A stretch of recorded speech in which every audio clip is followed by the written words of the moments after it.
Right. Okay. I'll just turn my camera off and then we're good to go.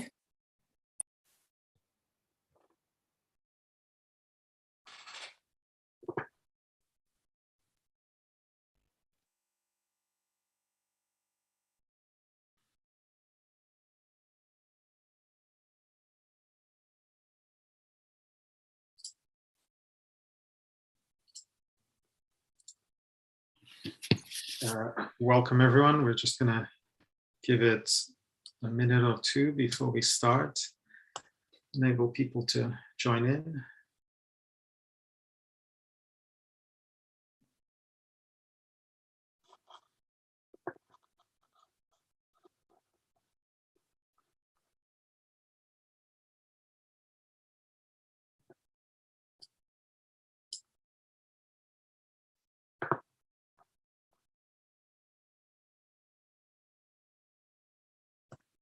Okay, I think we'll get started. So welcome to the latest webinar of the UK Climate Resilience Programme. If you go to the next slide, Susie. My name is Suraj Desai, so I'm one of the champions of the UK Climate Resilience Programme at the University of Leeds. And it's my great pleasure to have Meghan Alexander, Tim Rayner, and Tom Handysides to come and talk to us about a project that's been looking at policy lock-ins, particularly in the context of adaptation. So it's actually not a UKCR-funded project. It's funded by the ESRC, the Economic and Social Research Council, but it aligns very, very well with our program and what we are interested in as a community. So before I hand over to Meg and Tim, I do want to just share a few program news and also ways to engage. So some of you will have attended some of our webinars before. So you'll know that we'll go through the presentations first, and then we'll have a Q&A at the end. Please put those questions on the Q&A box, so hopefully you can all see that on the bottom of your screen, and you can use the upvote function to vote for your favorite questions.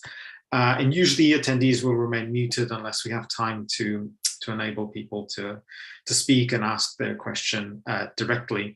This is being recorded and it will be shared after the event as well.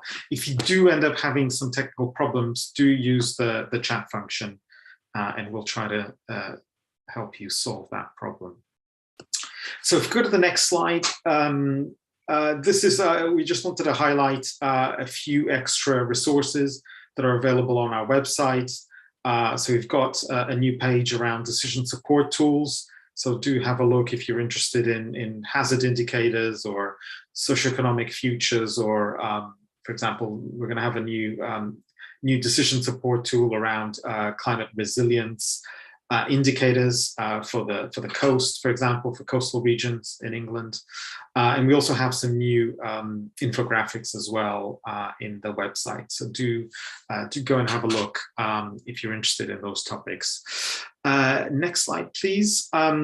We have one new paper that came out recently, and I think actually our speakers are going to allude to this later, so I'm not going to say too much other than this has come from the Open Clean project, and Katie Jenkins led this effort to start looking at an adaptation inventory for the UK. So it's a very interesting piece of work that's got a database as well associated with this work. And then the final piece of news that I wanted to mention was we have a new blog entry around climate services. It comes from Murray Dale from JVA Consulting, who has written about climate services, what are climate services, and in particular in the context of this project that's looking at standards for climate service and the value of climate services, together with colleagues in Climate Sense and Paul Walker's associates.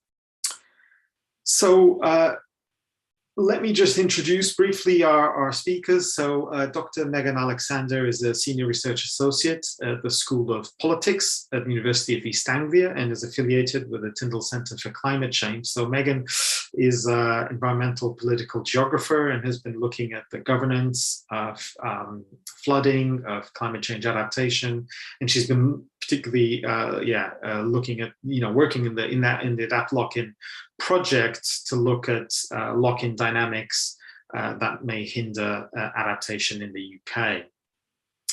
And this is a double act. So we've got Dr. Tim Rayner, who's a research fellow in the School of Environmental Sciences at the Tyndall Centre, where he's been since 2006. And he's participated in a raft of different European Union and national funded projects, again, particularly looking at the climate change governance and policy, both in the UK and in the EU. So without further ado, I will hand over to Meghan to take over control of the screen and presentation. So over to you, Meghan. Thanks, Raj. Is that all working? Can you see my slides okay? Yep, they're on full screen. We can hear you. We can see the slides. Great. Well, thank you for inviting us and having us here today. So and for that nice introduction. So myself and Tim are just going to take the next 30 minutes or so just to explain the findings from our current research from the Adapt Lock-in project, through which we've been trying to identify underlying reasons for observed adaptation gaps and whether there might be deeper self-reinforcing dynamics that lock us into business as usual and constrain adaptation action on the ground.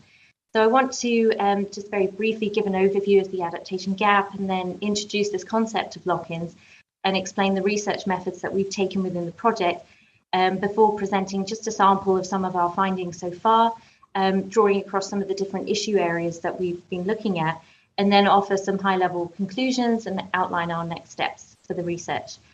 So when we're talking about this adaptation gap, we're essentially referring to the difference between adaptation action on the ground versus the level of adaptation needed to respond to climate risk. And at a global scale, both the IPCC and UNEP have reported on this widening adaptation gap and have criticised the level of ambition, the rate and the scale at which adaptation is being delivered. Now, at the national scale, our latest UK climate change risk assessment similarly reported on this increasing gap between the levels of risk and the adaptation needed, and concluded that that adaptation action that we have currently is failing to keep pace with the worsening reality of climate risk. CCRA3 also highlighted this issue of lock-ins, and it concluded that the lack of adaptation over the past 5 years has resulted in lock-in, irreversible changes and higher future costs, with the risk that those will increase over the next 5 years, particularly through spatial planning and development, for example, if current policies don't change. At the same time, it also recognised that there are barriers and constraints to adaptation, and the CCC called for future national adaptation programmes to identify those and seek solutions.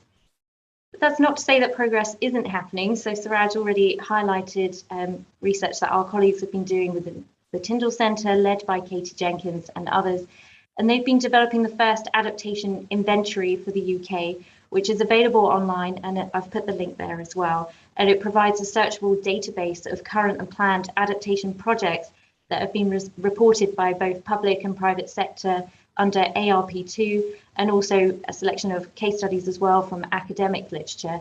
And it identifies a total of 360 examples across 140 different types of adaptation actions. And that provides a really important first step towards establishing a baseline for our national stocktake on adaptation required under the Paris Agreement.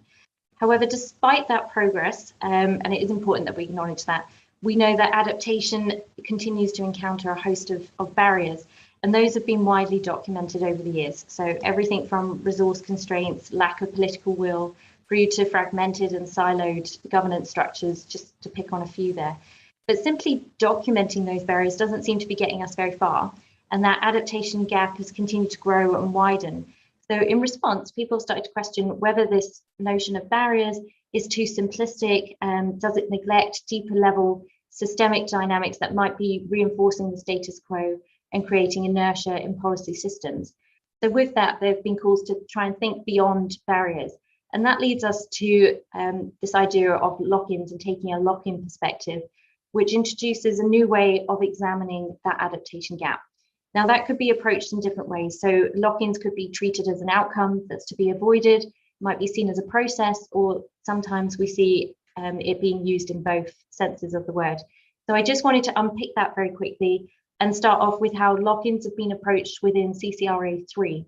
Now, they feature much more strongly within the latest assessment, and avoiding lock-ins is listed as one of those core principles for good adaptation.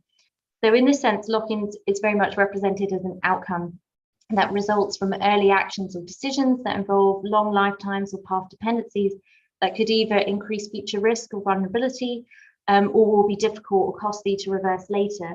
And that might result from business as usual, or from a lack of action or decision, or from a maladaptive action or decision. So, for example, building new homes without embedding adaptation into the design of those homes is a good example of a lock-in in this case. And this perspective has been embedded for the first time, I think, within the CCRA3 methodology, and it's been used to inform that urgency scoring in step 3 of the method. Really very much focusing on lock-ins in more of a short-term sense of what could emerge over the next 5 years, keeping consistent with the period of the adaptation program. Now, within Adapt Lock-in, we've taken a slightly different approach with a much more stronger focus on the underlying processes and structures through which adaptation decisions are made and implemented. So how entrenched and resistant are these to change? And in what ways do they reinforce business as usual and constrain alternative approaches? So if I reuse that example of housing again, and thinking about not adaptively designing properties, we're interested in whether there are self-reinforcing processes that would lead to that help sustain that decision to not invest in adaptive property design, for example. So in order to try and understand those underlying dynamics and where they might exist and why, we search for specific mechanisms that either in isolation or in combination create a self-reinforcing dynamic through positive feedback effects. And that in turn helps stabilize the system, and it creates high resistance to change. Now, this term mechanism, it's simply a way of grouping different elements of the story together into a theoretical proposition, essentially about cause and effect, to enable us to explain how and why certain outcomes are produced, which we can then test through the data. And what we're particularly interested in the study of lock-ins is where those mechanisms exist that create a self-reinforcing pattern, somewhat like a vicious cycle that's hard to break. Now, although the term lock-in itself has inherently negative connotations, I've just added a final point here to just emphasize that lock-in dynamics could be intentional or unintentional, and they could be positive or negative. So in our case, obviously, our primary interest is in trying to understand undesirable lock-in and where those intersect with adaptation efforts. But it's important to be mindful of this as well. It doesn't have to be normatively loaded in that sense. Now, just to illustrate very quickly this idea of a mechanism, if we take, for example, flood risk management, and this is a gross oversimplification, but bear with me. So if we start with the construction of flood defences as a starting point, once constructed, investment and development behind those defences continues to grow. The number of people, property and businesses increases, which in turn strengthens that cost-benefit case necessary for obtaining FSM funding, and it provides greater returns for continued investment in the construction and maintenance of those defences. So that dynamic is typically described in the literature as an economies of scale mechanism, insofar as it's concerned with maximising those returns on investment. But infrastructure aside, we can think of lock-in dynamics originating and evolving through different interactions that take place within and between different parts of societal systems. So the climate mitigation literature helps us out a bit and simplifies this into 3 key categories or types of lock-in related to infrastructures and technology, institutions and behavioural dynamics. This isn't something we've done in the project. We haven't made this simple distinction because in reality it's incredibly difficult to separate some of these, but we have looked at these different sources of lock-in dynamics to try and take a holistic perspective about how lock-ins are constructed and maintained. Unfortunately, the literature gives us a very useful starting point, and a host of different mechanisms have already been documented across a wide range of different contexts. But it's something that's only just starting to emerge within adaptation scholarship, and there are very few studies that have applied this lock-in thinking to adaptation challenges. So we use these existing mechanisms, and this isn't all of them, it's just a sample, as somewhat of a starting point. But ultimately, what we've done is conduct an inductive analysis to see if, how, and when those mechanisms emerge, while allowing for the identification of new mechanisms as well, which may be unique to adaptation. So I want to just very quickly introduce our project, the Adapt Lock-in project. We're a collaborative team working across Oldenburg University, who are project PIs on this, UEA and the Open University of the Netherlands. And we're addressing 4 core categories of questions, I guess, related to the identification and attribution of lock-in dynamics to adaptation gaps, understanding how those lock-ins evolve and have established over time and why, and how those lock-ins compare within and between different sectors and countries. So in our case, the UK, Germany and the Netherlands, and how we might use those insights then to inform strategies for unlocking and accelerating adaptation action. And the project focuses on 6 problem domains broadly related to 3 sectors around water, nature and health.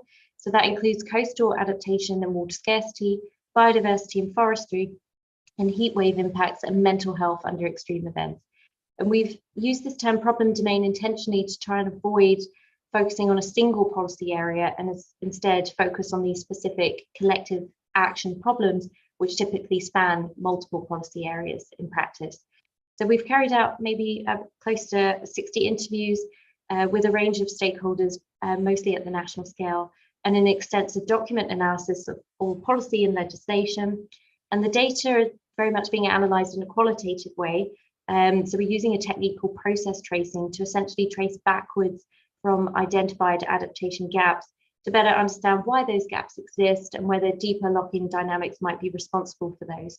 And that enables us to draw these causal loop diagrams to visualize those lock-in dynamics and essentially map where they exist within the system. And that's something that we're still in the process of developing now. And we're also about to undertake qualitative comparative analysis, or QCA, within and between the different problem domains and the countries to just examine the conditions that enable certain lock-ins to form and persist, and whether those are shared or different across different settings. So I want to move now just onto our research findings and just pick on a sample of the different types of lock-in mechanisms that we've identified. So this slide very quickly just gives a brief summary of the key mechanisms, at least, that we've identified across the 6 problem domains, and that will eventually be drawn up into those causal loop diagrams separately for each problem domain, but also collectively on a national diagram as well.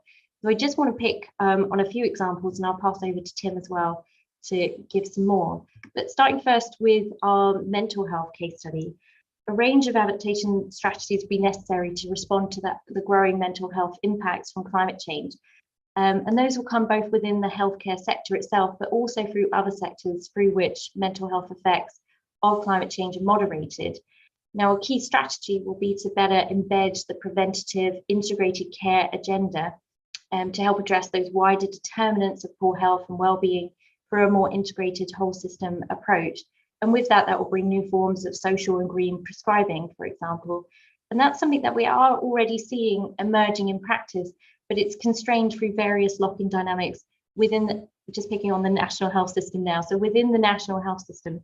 And one of those self-reinforcing mechanisms that we've identified is what we've called frame reproduction, which essentially describes how problems and solutions are framed and reframed through groups of actors, in this case, health professionals, and eventually institutionalized and reinforced through structural arrangements. So this is evident in the UK in our underlying model of healthcare, which is historically and still today very much based on a reactive curative healthcare model of diagnose, treat, discharge, which is reinforced through education and training structures. So that essentially shapes what is or isn't conceived within the remit of responsibility amongst health professionals, and it restricts the willingness and ability to engage with this preventative integrated care approach. And that was, of course, something that's further exacerbated by significant resource and funding constraints within mental health services and other lock-in dynamics related to marketisation and competition within the NHS. And steps are being taken to shift this. There's a new health and care bill currently being considered, which will establish integrated care systems. And that will help remove some of those barriers and promote stronger collaboration. So there's movement in the right direction, but it's likely to take some time to break some of these institutionalized habits and training, amongst those other lock-in dynamics that we've identified. I want to just very quickly move on to some examples that impact biodiversity now, and in particular, the goal to restore habitats at scale. Now, there's an incredible amount of dynamics that are happening within this problem domain alone. And I've just selected a subset here within agriculture. And now that's not to pick on agriculture, but given that 70% of UK land is farmed, the agricultural sector will have a significant role to play in reversing biodiversity decline. But we see several lock-in and kind of cascading mechanisms at play here. And this first point relates to the example I mentioned earlier of this idea of economies of scale mechanism and the intensive agricultural practices which have been incentivized through direct payments offered under Common Agricultural Policy, or CAP. And that's led to unintended consequences, both for the environment and in terms of oversupply, which has enabled retailers to enter into these price wars and deliver increasingly cheaper food products. Now, that in turn has shaped societal expectations and demand for cheap food, and a self-reinforcing mechanism that's recognized in the literature called adaptive expectations. And what that describes is essentially how active groups adjust their behaviors based on their perception of what others will do. And they essentially adapt their actions in ways that will help make those expectations come true. So in this case, we see that amongst retailers and consumers in their expectations and demand for cheap food products. Now, another element to that story is this really interesting power dynamic, which is often described as a power differentiation mechanism. And this is evident in the UK, where large supermarkets in particular have a monopoly on food retail, and the big four, which have a combined market share of nearly 70%. And that means that they hold all the bargaining power when it comes to setting the price point. And farmers have to find more efficient ways to produce to that price point, which again feeds back, reinforces that economies of scale mechanism and incentivizes that intensive farming practice that is detrimental to the environment. Now, new opportunities are emerging, obviously, with Brexit and the withdrawal cap in the introduction of environmental land management schemes, which will, based on that premise of public money for public goods, which could potentially help loosen some of those dynamics around economies of scale. But there's still a lot of uncertainty, obviously, of how that will actually look in practice, and success will ultimately depend on the level of uptake within the farming community and the desirability of those payment rates. But it's also clear from looking at this part of the story here that we can't just think about farmers in that equation. So we also need to be thinking about how we alter dynamics taking place between retailers and the market, and consumers and our consumption behaviours and patterns more widely. So I'm going to pass to Tim quickly now to give some examples from forestry and our water case study as well. Thank you, Megan. Trust everyone hears me well. Yes, we've had a little division of labour of some of our problem domains, and I'll talk you through a couple that I've been concentrating on in my work on the project. The first is the related to the previous slide, I suppose, problem domain of forestry and woodlands, where despite some very significant reforms, I think, in recent decades, which I could highlight a little bit later perhaps, adaptation gaps are still identifiable in terms of, for example, over-reliance on a relatively narrow range of species, and quite a widespread failure to manage existing woodlands and forests to deliver benefits, not just now, but into a more uncertain future, really. So one of the policy changes that is evident was the advent of the UK Forestry Standard, which has been in operation since 1998, periodically revised to reflect better climate considerations. But despite that, there are lock-in mechanisms that we see enduring and constraining the adoption of more adaptive kind of practices on the ground. And these relate to more deep-seated conditions related to long-established land ownership patterns, for example, in England. I should say that our focus is on England, and market economics. So, for example, again, similar mechanisms to ones Megan has already highlighted. Economies of scale in the more commercial productive sector of forestry still favour kind of monocultural plantations, which maximise profit for investors and enterprises, despite the risks that poses of over-reliance on one species. But and then that's contrasted with a lack of economies of scale, you might say, for the smaller, more fragmented, less commercially run woodlands in England, where kind of collective action to manage these woodlands in a more adaptive way are missing due to these sort of patterns of ownership, fragmented patterns.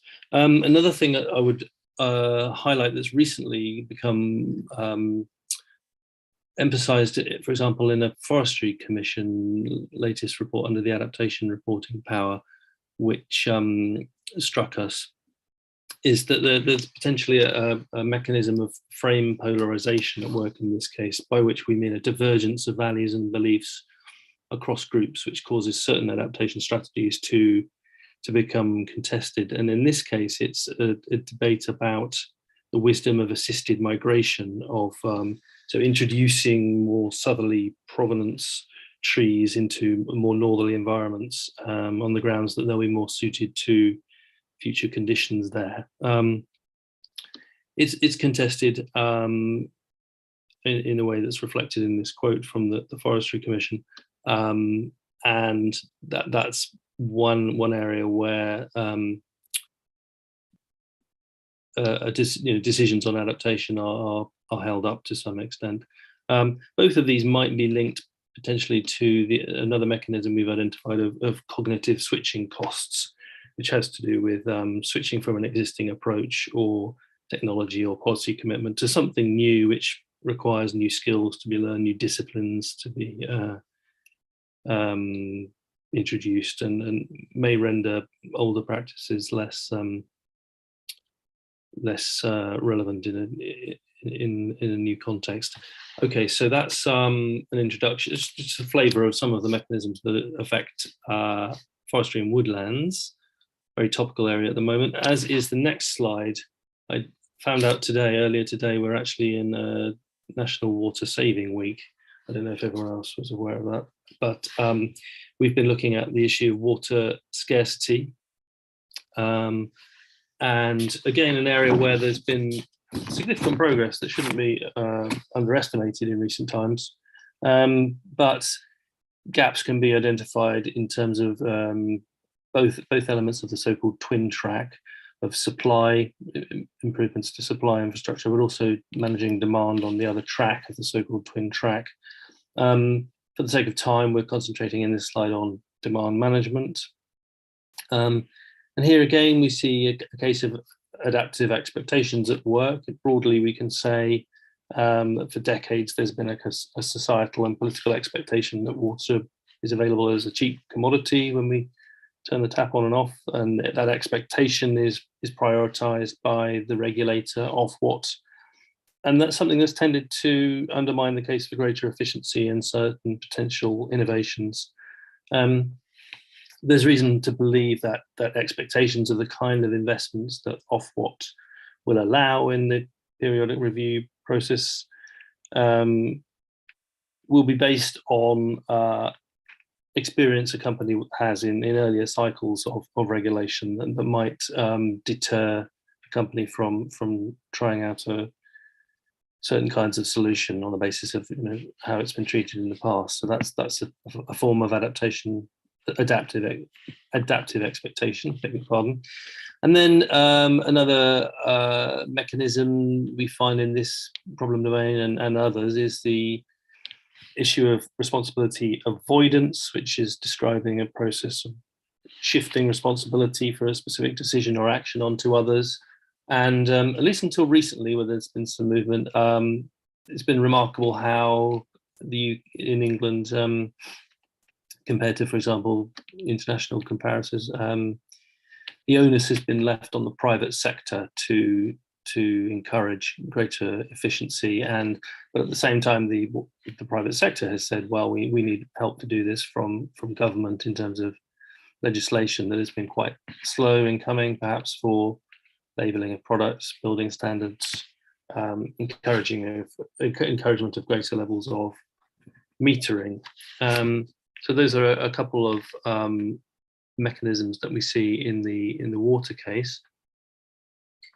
And then my final slide before I hand back to Meghan is to highlight some cross-cutting dynamics across some of our problem domains. And Meghan, I think, introduced the notion of power differentiation as a mechanism earlier, which reflecting on the fact that there are significant asymmetries in the power associated with different actors, and how these can have significant effects on the kind of adaptation measures that are possible. So in this slide, we wanted to give a sense of how that mechanism has affected the evolution of land use planning in particular, with consequences for several of our problem domains. And here, our research has brought to light the significance actually of the years 2010 to 2012 in defining the provisions of the planning system that have prevailed for the last decade or so in the National Planning Policy Framework. It was decided to set viability requirements that local plan policies and applications would be tested against, done so to protect what were deemed realistic developer returns on their investments. But in doing so, arguably has tipped the scales a little bit against more sustainable forms of development if they're perceived to be more costly and affecting that kind of commercial rate of return that's likely from development. This is an aspect that's been brought to our attention in some of our interviews. And likewise, flagged up in a couple of interviews has been the issue of the fact that the political parties in our country are funded by donations, and large proportion of these donations come from the property sector. And there's been an investigation of that recently by Transparency International UK, for example, which has highlighted the risk, at least, that certain options will be ruled out, and then the choice of policy options potentially constrained through that. I mean, that's perhaps an unpalatable aspect of our contemporary political scene, and it's one we think is worth identifying alongside other mechanisms, not least because it, as I said, it has been also recognised in a couple of our interviews. And then also from the biodiversity problem domain side of things, our research has also identified the importance of cutting red tape as a discourse and deregulation as a continuing strong agenda, speaking to the underlying interests of developers and continued importance of prioritising economic growth. And across our problem domains, we've not been surprised when we've heard certain interviewees comment on the importance of the Treasury in deciding allocation of resources broadly across Whitehall, and certain funding rules that they may have, which encourage certain solutions maybe to be adopted rather than others. I'll skip probably the final bullet point because I think it just summarises that sort of aspect that's been brought out in the previous slides of the risks of deficits in coordination across government to deal with adaptation challenges. So I think with that, I shall hand back for the last couple of slides to be Meghan's. Thanks. Yeah, well, just to try and bring this to conclusion then, and just take some high level messages. I mean, the first point obviously for us to say is that these lock-in dynamics are being forged through different drivers within our system, so political, institutional, behavioural and infrastructural. And the fact that we do see evidence of lock-ins working against adaptation efforts and reinforcing adaptation gaps beyond simply this idea of barriers. However, what we're also seeing in the data is that not all mechanisms are equally important, and there does seem to be different degrees of lock-in, and some problem domains seem to be more effective than others. So that's something that we really need to unpick further as we move into the next stage of the project and start developing the comparative side of this across the problem domains and the countries as well. There are obviously a lot of policy changes taking place. It's quite exciting to be involved in a research project at a time when there is so much happening. And there is a lot of promise in terms of loosening and dissolving some of these lock-in mechanisms. But ultimately, it's going to depend on how those are actually realised and implemented in practice. But something that we would like to do is be able to examine those new policy changes in light of our findings and reflect on what aspects of lock-ins are being addressed and what's still being neglected. And then finally, the final point I want to make here is just, I guess, our chance to sort of sell the added value of this perspective. We do think it brings something different to how we understand adaptation gaps by taking this process mechanistic perspective. And it gives us a way of essentially mapping those sticking points within the system and identifying these otherwise potentially hidden forces of resistance that are maintaining business as usual and continuing to widen that adaptation gap.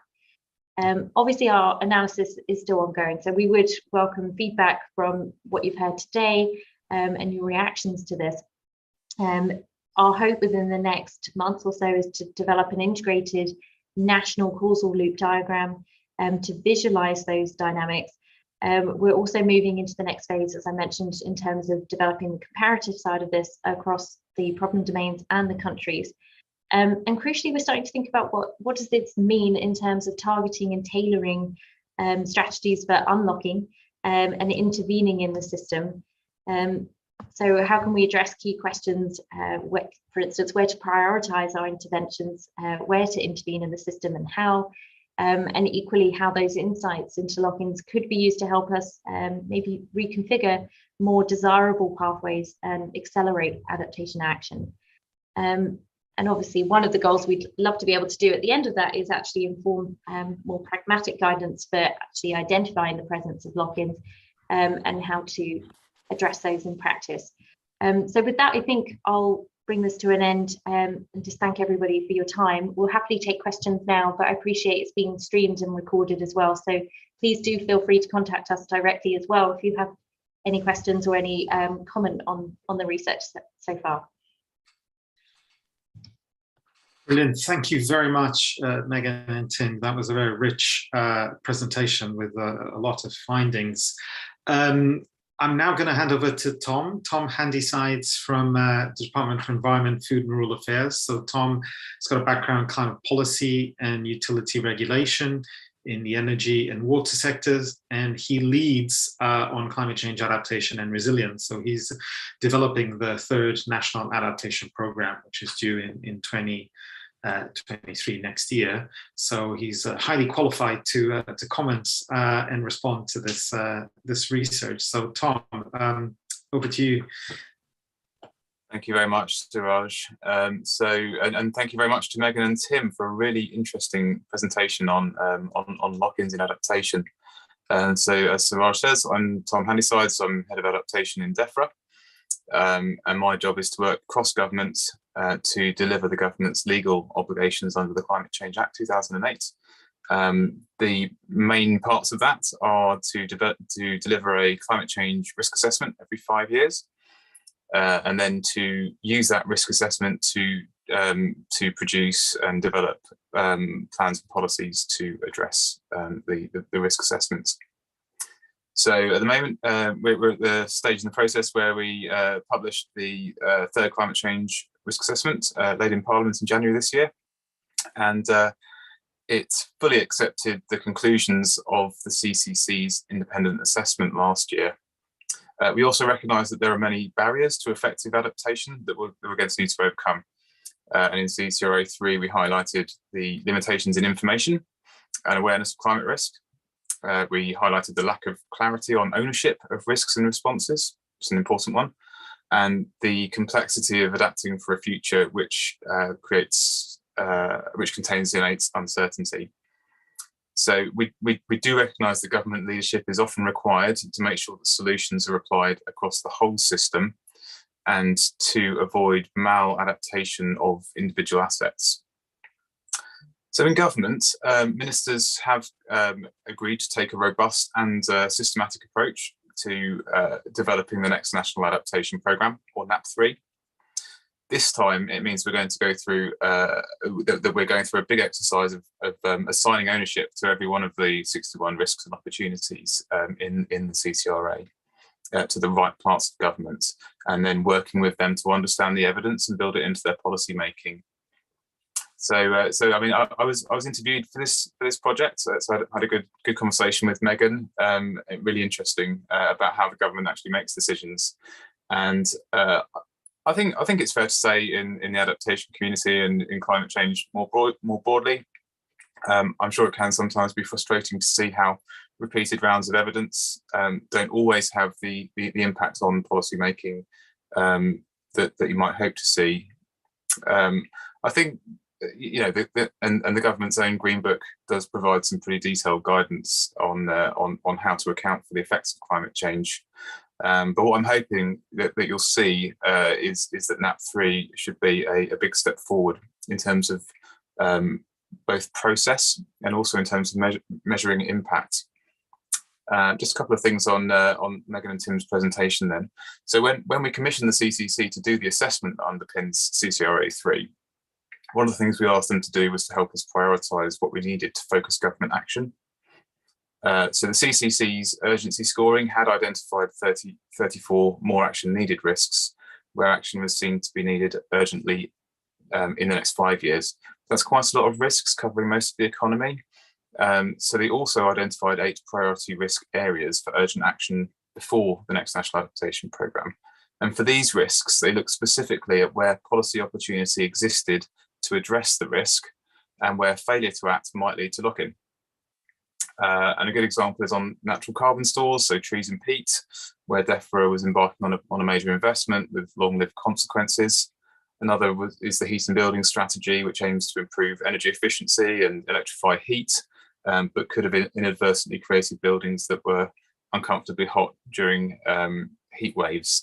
And in both cases, the government is now taking steps to manage the risks that climate change poses to those intended policy outcomes. Points about demand management in water is a really interesting one. I actually commissioned a study into the long-term technical potential for managing water demand, and there's a huge potential there to which can ultimately avoid expensive investment on the supply side. But you have the problem of ownership there. Consumer-facing levers don't sit with water companies; they're across products policy and building regs. And then there's how to get the whole of the benefits across water, because using less water often reduces hot water energy demand too. So there are multiple benefits that can add up in an integrated policy solution. And the other thing I wanted to say was I'd be really interested to find out more about your causal loop diagram. We're sort of ending a first phase of work on NAP3 where we're looking at individual risks, and we started to look at the interactions within and between risks. And it's as I'm sure you know, it's hard, painstaking work to map adaptation systems. So I'm very keen to see what you've got in train, and I'm sure there's something we can work on together there. But yeah, I just wanted to end by paying tribute to Meghan and Tim. I think the lock-in study is going to be a really helpful evidence source for policymakers to think through their policy response to CCRA risks. So yeah, good to be here and happy to attempt to answer questions. It's great. Thank you very much, Tom, for that response. And thanks for everyone who's inputting questions. Keep them coming, and do use the upvote function to help me select a few as well. I'm going to kickstart while people are looking at some of those questions and hopefully upvoting. I guess I wanted to ask 2 very quick questions to Meg and Tim. Tom has just used the word maladaptation. So I guess the very basic question I've got is lock-in the same as maladaptation? It'd be interesting to hear your thoughts on that one. The IPCC has talked a lot more about the maladaptation in the sixth assessment report. And then the other one is could I ask you just a little bit about the temporal elements of lock-in? I mean, to what extent, it's this conceptual issue. So, you said there's still lots of barriers, but when does a barrier become a lock-in? I mean, presumably there's a bit of a temporal element to that, and I know you mentioned it, but not explicitly. So I'd be interested to hear your views on the temporality of lock-ins.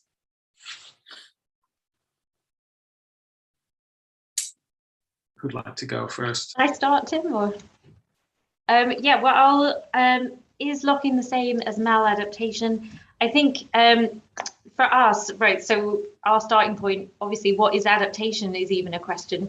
There's no universal definition. So we have our starting point came from the kind of adaptation could be everything. Sometimes it could just be simply doing what we currently do better. So business as usual isn't necessarily anti-adaptation.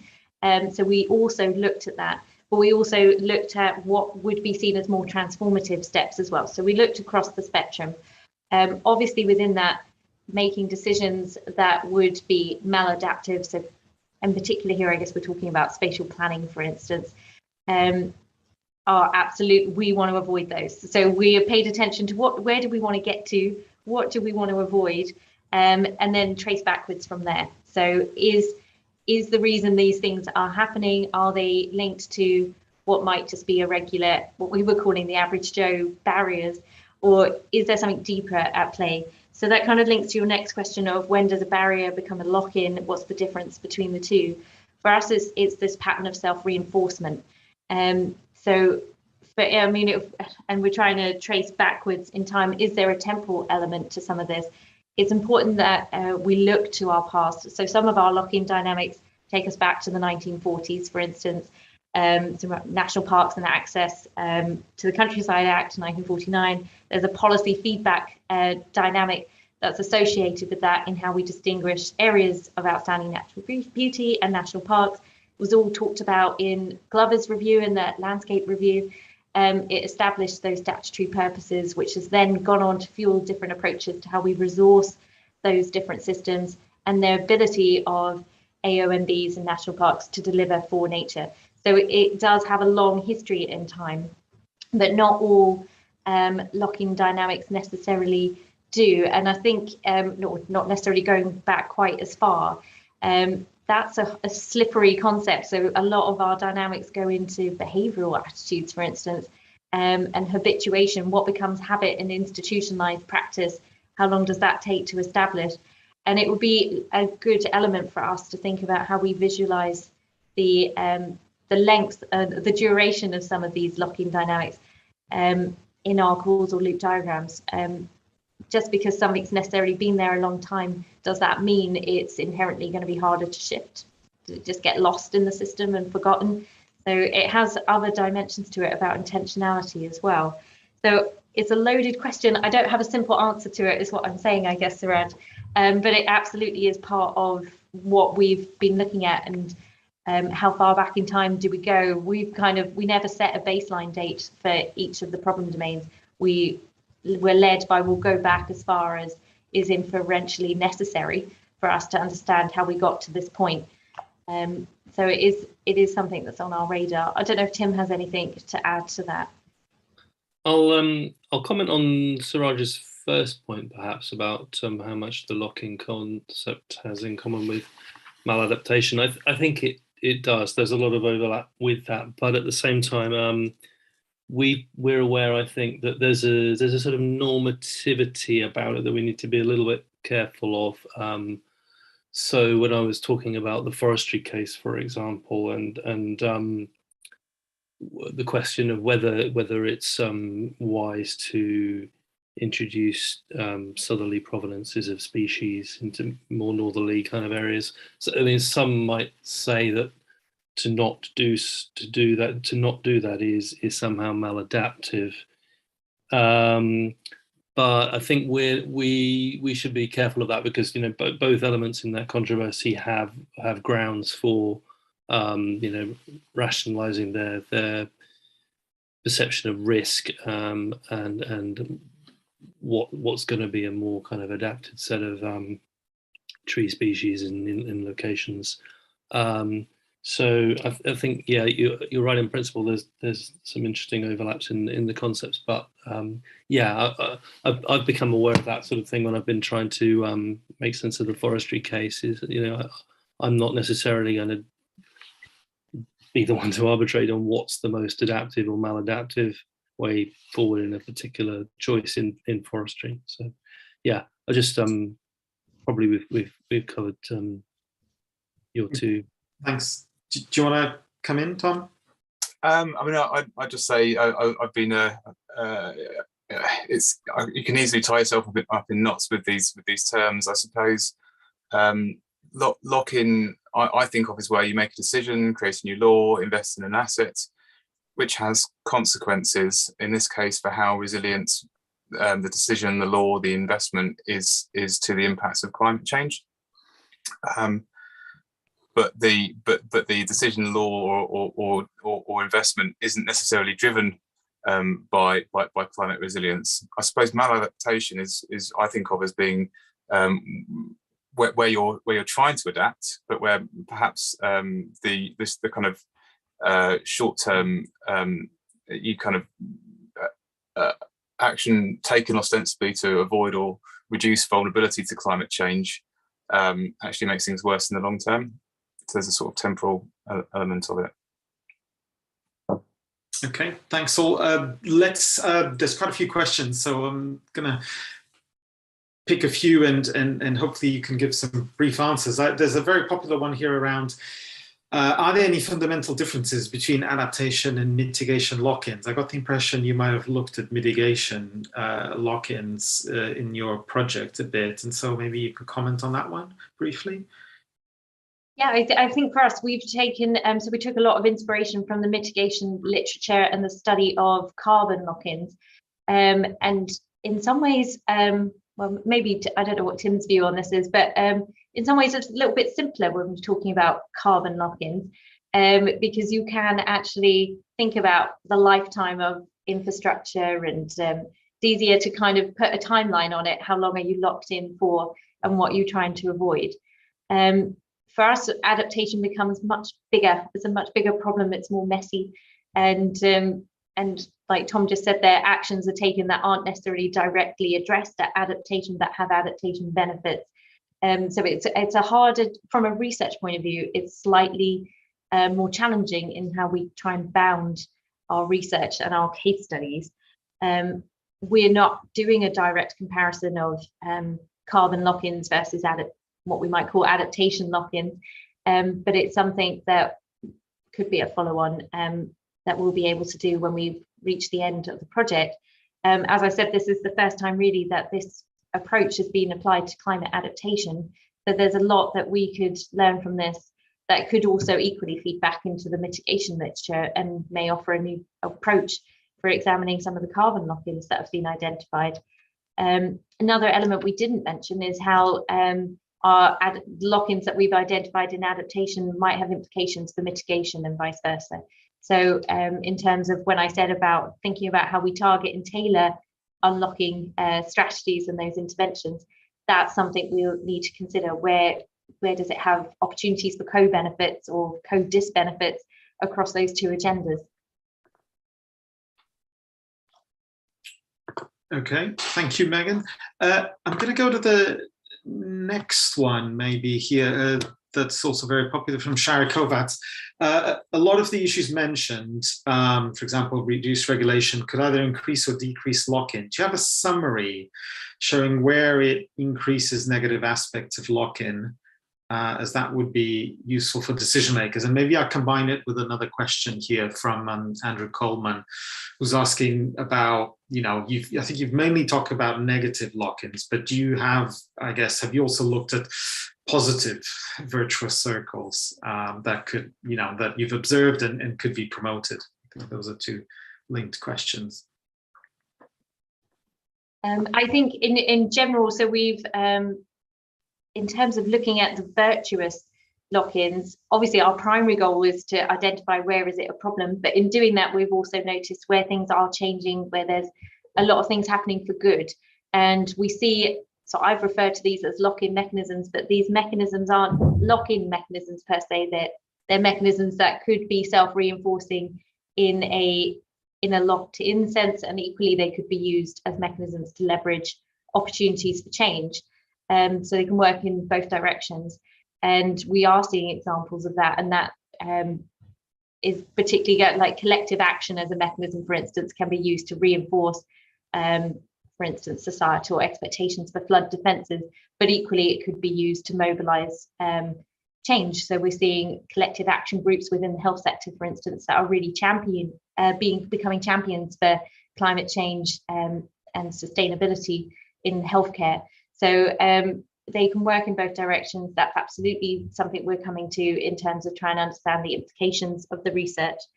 I didn't get a chance to write down the question, so I think I'm straying away a little bit here, but remind me again, what was the first part was in terms of how we could summarize deregulation and the impacts of that. And the second bit was around positive, I guess, positive elements. So the positive side is an interesting one, and it's something that's coming out strongly in our comparative work. So obviously with the Netherlands, we've done quite a lot of work on coastal adaptation, which we didn't present today. But we talk about lock-in dynamics in the Netherlands and saying it's very strong defense dominant approach. That's not necessarily a bad thing. Especially when half the country is below sea level. Where it becomes problematic is in locations where an alternative approach is required. So some of this, it depends on the context and the scale at which you're looking at the situation. Okay, thank you, Megan. I'm going to try to squeeze in one or two more if possible. So Robert Nichols, your colleague, has got a question here about what sectors would you say are most locked in and vice versa? In coastal areas, I see much innovation in adaptation over the last few decades as an example, but there's a huge legacy of historic development, a lock-in. I wonder whether you can, you've got 4 sectors at least that you've talked about. I mean, can you, qualitatively compare them in terms of how, are there areas that are more locked in than others? We had a tentative discussion about this last week, and the CCC had highlighted flood risk management, for instance, and water as sectors that were least worrying at this point in time. And I would agree with that. Actually, there is so much that is taking place and starting to mobilise in terms of opportunities for change. But there are parts of those systems that are getting left behind. So there's a lot of innovation within flood risk management, of coastal erosion, for instance, that side of the equation. It's very much getting left behind and somewhat stuck. So that's an element of the story that we can bring to the surface. In terms of how they rank amongst one another, I probably, maybe I'm biased, but I think biodiversity for me is probably one of the biggest pressing issues, not just because it sits in one of the top 8 priorities for the CCC, but because there are so many dynamics taking place there that you're intersecting with, particularly through spatial planning, for instance, and delivery of net gain. There's a lot of ambition, but there's so many deeper processes going on that really will constrain the ability to deliver that ambition in practice. So for me, I think that is one of the priority areas, and health as well.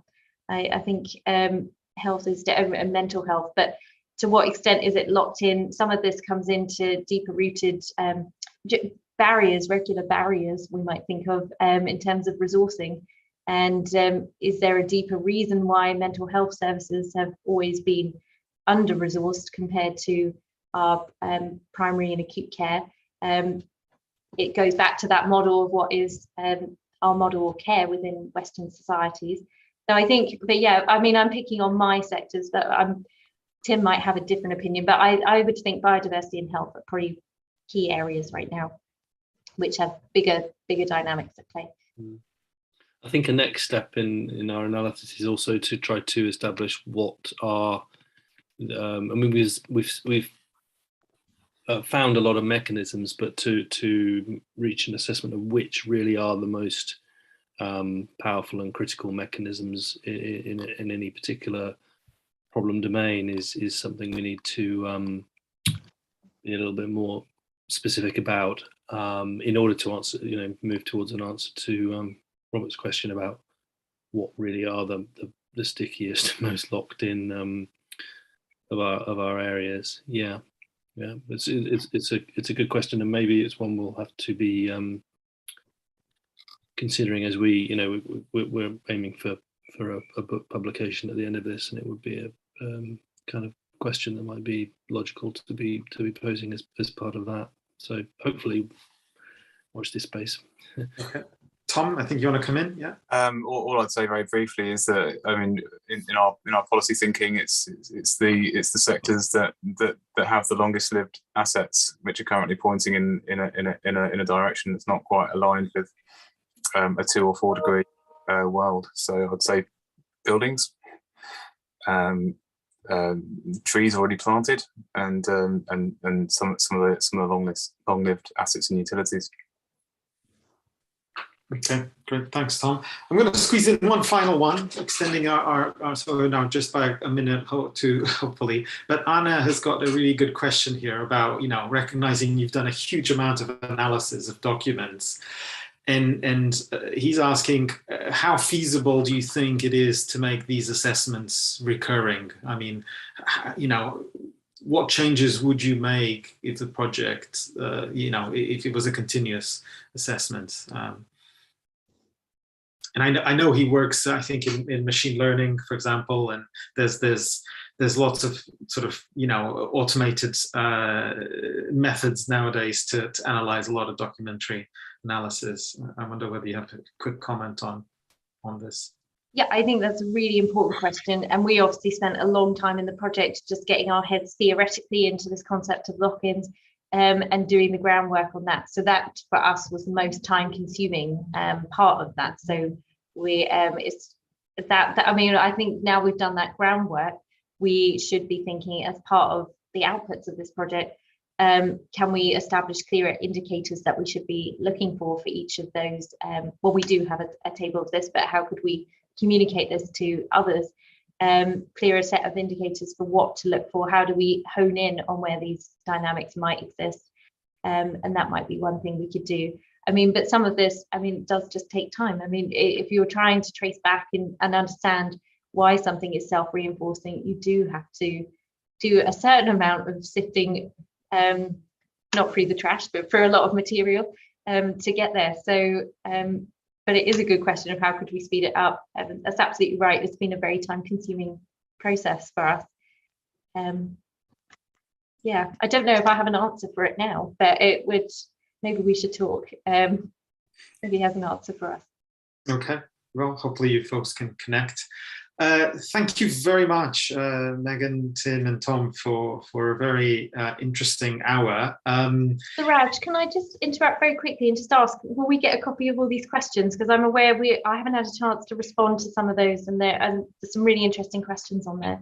Yes, I think Susie should be able to share these questions with you, afterwards. I mean, I think we've covered about half of the questions, and unfortunately, we couldn't cover the remaining 5 that are still there, but we'll send that over to you. Yeah, and I mean, we certainly would welcome, if you're interested in writing a blog for the program and our websites, you could try to address some of the questions posed there. But before we go, I did want to just advertise the next couple of webinars. So in 2 weeks' time, we have Paul Watkins and Nigel Miller, a colleague of Tom's, to come and talk to us about some work they've been doing looking at the economic case for climate change adaptation. And then later in July, we have Paul O'Hare, who's at the Manchester Metropolitan University. He was one of our embedded researchers, and he worked in the Manchester Climate Change Agency in putting resilience into that agency. So you'll hear about his experience as an embedded researcher. So do, as usual, go to our website and you can register for these these webinars. So thank you very much for attending, and we look forward to seeing you in a couple of weeks' time. And thanks again for all our speakers for a very fascinating and interesting webinar. Goodbye. Bye. Thank you. Bye-bye.